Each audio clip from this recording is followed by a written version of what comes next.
श्रीकृष्ण गोविंद हरे मुरारी, हे नाथ नारायण वासुदेव। श्रीकृष्ण गोविंद हरे मुरारी, हे नाथ नारायण वासुदेव। हे नाथ नारायण वासुदेव, हे नाथ नारायण नारायण वासुदेव। कृष्णाय वासुदेवाय हरये परमात्मने प्रणतक्लेशनाशाय श्रीकृष्णाय वयं नमः। वंशी विभूषितकरा नवनीरदाभात् पीताम्बरा धरुणबिम्बफलाधरोष्टात् पूर्णेन्दुबिन्दुसुन्दरमुखात् अरविन्दनेत्रात् कृष्णात् परं किमपि तत्त्वमहं न जामि। मङ्गलं भगवान् विष्णुर्मङ्गलं गरुडध्वजः, मङ्गलं पुण्डरीकाक्षो मङ्गलाय तनूहरिः। गणनाथ सरस्वतीं रविशुक्रं बृहस्पतिं पञ्चैतां संस्मरे नित्यं वेदवाणीं प्रवर्तते। गुरुर्ब्रह्मा गुरुर्विष्णु गुरुर्देवो महेश्वरः, गुरु साक्षात् परब्रह्म तस्मै श्री गुरवे नमः। वक्रतुण्ड महाकाय सूर्यकोटि समप्रभ, निर्विघ्नं कुरु मे देव सर्वकार्येषु सर्वदा। श्रीमन्महागणाधिपतये नमः, श्री सरस्वत्यै नमः, श्री गुरुभ्यो नमः, वेदव्यासाय नमः, पुराणपुरुषोत्तमाय नमः। मातृदेवो भव, पितृदेवो भव, आचार्य देवो भव, अतिथि देवो भव। श्रोता भक्तां श्री पांडुरंग समर्थ दिव्य श्री गरुड महापुराण की जय। भक्तवत्सल भगवान की जय। बरं, कालचा कथा भाग सगळ्यांना लक्षात आला? बरं, काल ज्या पद्धतीने सांगितलं त्याच पद्धतीने आज पण सांगू ना, काही बदल करायचा ते आवश्यक नाही. ते सोपं आहे आणि ते सगळ्यांना लक्षात येतं आणि छान सांगता येतं, समजतं सगळ्यांना. ठीक आहे, शक्य झालं तर आज जरा भजनं वगैरे घेऊ आपण, त्याने तुमचा पण कथेमधला उत्साह वाढतो, कंटाळा येत नाही. पण आपण सोपे सोपे भजनं घेतो आणि भजनं काही खूप मोठे नसतात, अगदी एक दोन ओळींचे भजनं असतात. तर लक्ष देऊन श्रवण करायचं आणि पाठीमागून मग तुम्ही सुद्धा ते भजनं म्हणायचे, म्हणजे तुमच्याकडनं सुद्धा ते भजनं म्हटले जाते. अर्थातच जर आपल्याला गायन करायचं आहे तर त्याला भाव नको, त्याला स्वर पाहिजे. आणि आपल्याला जर देवाची भक्ती करायची आहे, देवाचे भजन म्हणायचे आहे, तर भजनांना भाव पाहिजे, स्वर नको. ठीक आहे, असो. कालच्या अध्यायांमध्ये आपण बघितलं गरुड पुराण श्रवण करण्याचे फायदे काय काय असतात, लाभ काय काय असतात. तेव्हा तुम्हाला सांगितलं होतं मी की या ग्रंथांचा महिमा कसा आहे, अपार महिमा आहे. जिवंत माणूस श्रवण करतो तर त्याच्या जीवनाची दशा आणि दिशा बदलून जाते. आणि ज्या व्यक्तीच्या निमित्त गरुड पुराण लावलं जातं त्या व्यक्तीला सुद्धा पारलौकिक जीवनामध्ये आपली दशा आणि दिशा ही समजत असते. प्रापंचिक व्यक्ती गरुड पुराण श्रवण केल्यानंतर प्रापंचातनं विरक्त होतो आणि त्या व्यक्तीसाठी गरुड पुराण लावलं जातं, तो सुद्धा या कर्मसंबंधांमधनं विरक्त होत असतो.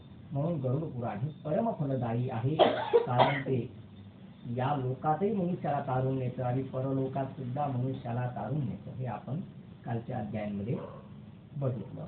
तत्पश्चात ज अक्षरावरनं सुरुवात का केली ते पण तुम्हाला मी सांगितलं की ज अक्षरावरनं सुरुवात करायची नसते, पण ग्रंथ कलियुगात लिहिले गेले. जे ग्रंथ कलियुगात लिहिले गेले त्यांचं सुरुवात ही ज अक्षरावरनं केली गेलेली आहे, कारण जो दग्ध अक्षर आहे त्या अनुषंगाने ज अक्षरावरनं सुरुवात केली. मग आपण बाकी सगळ्या गोष्टी बघितल्या. त्याच्यामध्ये विशेषतः आपण बघितलं होतं की प्रथम या आजिता विद्या द्वितीय आजिताधर्म, पहिले 25 वर्ष शिक्षण करा, दुसरे 25 संसार करा, तिसरे 25 वर्ष म्हणजे वयाच्या 50 पासून ते 75 वर्षापर्यंत मनुष्याने भगवंताची भक्ती करायला पाहिजे. ज्यांच्याकडनं भगवंताची भक्ती होत नाही त्यांना मात्र मृत्यूच्या समयामध्ये अनंत वेदना होता, असंख्य अशा त्या वेदना होत असतात. हे सगळं तुम्हाला मी काल सांगितलं होतं. तत्पश्चात कसे ते भयानक यमदूत दृष्टांत देतात, दर्शन देतात. त्या यमदूतांना बघून तो पापी जीवात्मा कसा थरथर घाबरतो, कसा थरथर त्याला कंप सुटतो शरीराला, हे सगळं आपण बघितलं होतं. म्हणून भगवंताची भक्ती किती महत्वाची आहे. पहिली पोळी गायची आणि शेवटची पोळी कुत्र्याची, एवढ्या 2 पोळ्या जरी घरातून आपण रोज दिल्या गेल्या तरी सुद्धा वर्षभरामध्ये आपल्याला पुष्कळ सारं अन्नदान घडत असतं. हे सगळं गरुड पुराणामध्ये पहिल्या आपण अध्यायांमध्ये बघितलं. त्याच्यानंतर आपण पहिल्या दिवशी काय बघितलं होतं? 16 प्रकारचे नगर बघितले होते. सौम्यपूर, सौरीपूर, गंधर्व भवन, नागेंद्र भवन, शैलागम, क्रौंचपूर, क्रूरपूर, विचित्र भवन असे आपण किती बघितले होते? 16 नगर बघितले होते. त्या 16 नगरांचा प्रवास आपण बघितला. त्या 16 नगरांचा खडतर प्रवास केल्यानंतर बघितलं आपण की मार्गामध्ये अतिपत्र वन कसं लागतं. त्यानंतर वैतरणा नावाची नदी किती भयंकर आहे, कशी ती नदी त्या जीवात्म्यांना पार करावी लागते. त्यानंतर ते यमाच्या दरबारामध्ये उभे राहिल्यानंतर त्या ठिकाणी श्रवण आणि श्रावणिया जे सत्यवादी लोक आहेत त्यांच्याबद्दल सांगतात की हे लोक सत्यवादी आहेत, धर्माचं पालन करणारे आहेत, सत्याचं आचरण करणारे आहेत, यांना कमीत कमी शिक्षा करा. आणि जे लोक सत्याचं आचरण करत नाही, पदोपदी पावलोपावली खोटं बोलतात, त्यांच्याबद्दल सत्यवादी श्रवण आणि श्रावणिया अत्यंत संतप्त होतात आणि धर्मराजांना सांगतात यांना कठोरात कठोर शिक्षा करा, यांच्यावर कुठल्याही प्रकारची दया दाखवू नका. त्याच्यानंतर आपण शाल्मली वृक्षाचं वर्णन ऐकलं आणि 21 प्रकारचे नरक आपण मोजले होते. तामिश्र, अंधतामिश्र, लोहशंकू, कुंभीपाक असे किती नरक मोजले होते आपण? 21 नरक. कोणी मोजले होते काल? सगळ्यांनी मोजले. किती मोजले होते? 21 नरक. 21 नरकांपर्यंत आपण काल येऊन पोहोचलेलो होतो. बघा श्रोते हो, मुंगीच्या पायात घुंगरू मानला ना, त्या घुंगरूपासून जो स्वर निघतो, ध्वनी निघतो, तो सुद्धा परमात्मा श्रवण करतो. आता विचार करा, मुंगी किती छोटी असते बरं. आता मुंगीच्या पायात घुंगरू बांधला म्हटल्यावर त्या घुंगरूपासून काय आवाज निर्माण होत असेल, तर तो एवढा सूक्ष्मात सूक्ष्म, अतिसूक्ष्म, तो मायक्रोस्कोप सुद्धा त्याला डिटेक्ट करू शकत नाही. तो आवाज सुद्धा परमात्मा श्रवण करून घेत असतो. म्हणून तो परम तत्व परमेश्वर आहे. तव तत्वं न जानामि कीदृशोऽसि महेश्वर. प्रभू, तुमचं तत्व आम्ही सामान्य मनुष्य कधीच नाही समजू शकत. अरे, आपण केलेले छोटे छोटे पाप किंवा पुण्य हे सगळे भगवंतापर्यंत पोहोचत असतात. काय काय केलं तर भल्या माणसा देवाला सार कळतैर. पाप करोनी पापी मन हे सैरा वैरा पळतैर.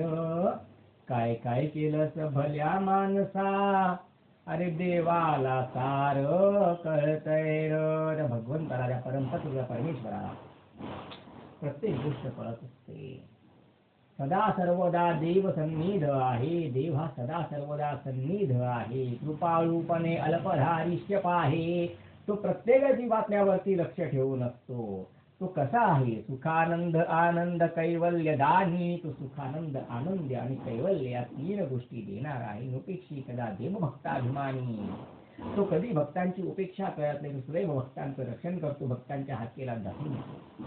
पण तशी भक्ती आपल्यासारख्या सामान्य मनुष्यांकडनं भगवंताची होत नाही आणि म्हणून देवापासून आपण खूप लांब निघून जात असतो. खरं पाहायला गेलं तर आपण देवापासून इतके लांब कधीच नव्हतो जेवढे लांब आपण आज देवापासून आहे. अरे, याच जन्मात बघा तुम्ही, आपण छोटे असताना शुभम करोती म्हणायचो, देवाजवळ दिवा लावायचो, तुळशीचा नमस्कार करायचो, स्वाध्यायला जायचो, अनेक साऱ्या गोष्टी आपण केलेल्या आहेत. म्हणजे आपण आज का नाही करत आहे? तेव्हा आपण संसारामध्ये मग्न नव्हतो, गुरफटलेलो नव्हतो, एकरूप नव्हतो. आणि जसं वय वाढत गेलं तसं तसं भगवंताच्या मायेने ग्रसित होत गेलो आणि भगवंतापासून आपण दूर दूर दूर दूर जात गेलो. तर श्रोते हो, अशा प्रकारे मनुष्याने केलेल्या कर्माचं निरूपण हे सगळं भगवंतापर्यंत एक थांबून पोहोचत असतं. अर्थातच त्या ठिकाणी दुष्कर्म दर्शन पट्टल नावाची यंत्रणा सुद्धा अशी आहे की जी मनुष्याला जन्मापासून मृत्यूपर्यंतचा पूर्ण त्याच्या लाईफचा लाईफ रिव्ह्यू सुद्धा दाखवण्यासाठी ती सक्षम आहे. तिथे मनुष्य खोटं बोलू शकत नाही, कारण आपण केलेल्या चांगल्या वाईट कर्मांचा साक्षीदार आपला आत्मा आहे. आणि तो आत्मा जो आहे तो प्रत्येक चांगल्या वाईट गोष्टीचा काय आहे? साक्षीदार आहे. म्हणून मनुष्याने उत्तम कर्म करायला पाहिजे, जेणेकरून आपल्याला नरक लोकाला जावं लागणार नाही. त्याच्यामध्ये आपण बघितलं होतं छत्री दान करण्याचं काय महत्व आहे, चप्पल दान करण्याचं काय महत्व आहे, नौका चांदीची नौका दान करण्याचं काय महत्व आहे? अरे चांदीची सीडी सुद्धा दान केली जाते, तिचं सुद्धा महत्व आहे. गोदानाचं महत्व आहे. गावो मे अग्रज संतू, गावो मे संत पृष्ठता, गावो मे हृदय संतू, गावामध्ये वसाम्यहम. या अशा अनेक साऱ्या गोष्टी आपण श्रवण केल्या. तर पश्चात गरुडजी विचारतायत, प्रभू तुम्ही नरक लोकाचं वर्णन आधी सगळ्या गोष्टी मला सांगितल्या आहे, पण असे कोणते कोणते कर्म आहेत की जे कर्म केल्यामुळे मनुष्य हा नरकाचा भागी होत असतो? त्यावेळेस श्रीमान नारायण सांगतात, गरुडा तू खूप सुंदर प्रश्न विचारला आहे. जर मनुष्याला हे समजलं की असे कोणते कोणते पाप आहेत की जे केल्यामुळे आपल्याला नरकात जावं लागेल, तर तो मनुष्य ते पाप जीवनपर्यंत कधीच करणार नाही. एकदा जर त्याला समजलं आपल्याकडनं पाप का होतं, ते पाप हे आपल्याला समजतच नाही, ते पाप हे आपल्याला कळत नाही आणि त्याच्यामुळे ते पाप होऊन जातं. म्हणून गरुडजी विचारतायत की प्रभू असे कोणते कोणते पाप आहेत की जे केल्यामुळे निश्चित नरकात जावं लागू शकतं? त्यावेळेस श्रीमान नारायण सांगतात, गरुडा पाप तर अनेक प्रकारची आहेत. परोपकाराय पुण्याय पापानां परिपीडनम. आपल्यामुळे मुंगीपासून ते हत्तीपर्यंत कोणत्याही जीवाला जर कष्ट पोहोचले, कोणत्याही प्राणी मात्राला त्रास पोहोचला, तर मात्र तो मनुष्य पापाचा भागी बनतो. आपल्याला मनुष्य देह मिळालेला आहे.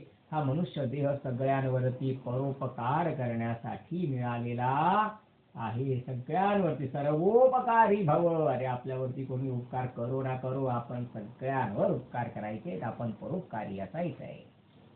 दुसऱ्यावरती परोपकार करणं हे पुण्य आहे आणि कुठल्याही जीवाला त्रास देणं हे मात्र पाप आहे. हे श्रीमन नारायणांनी गरुडजींना सांगितलं. पण गरुडजी म्हणतात, प्रभू एका शब्दात एवढं सहज तर काही लक्षात येणार नाही, याला जरा विस्तृत स्वरूपामध्ये तुम्ही सांगा, म्हणजे आम्हाला चांगल्यापैकी लक्षात येईल. तेव्हा श्रीमन नारायण सांगतात, गरुडा तुला मी जे सांगतो ते लक्ष देऊन ऐक. गरुड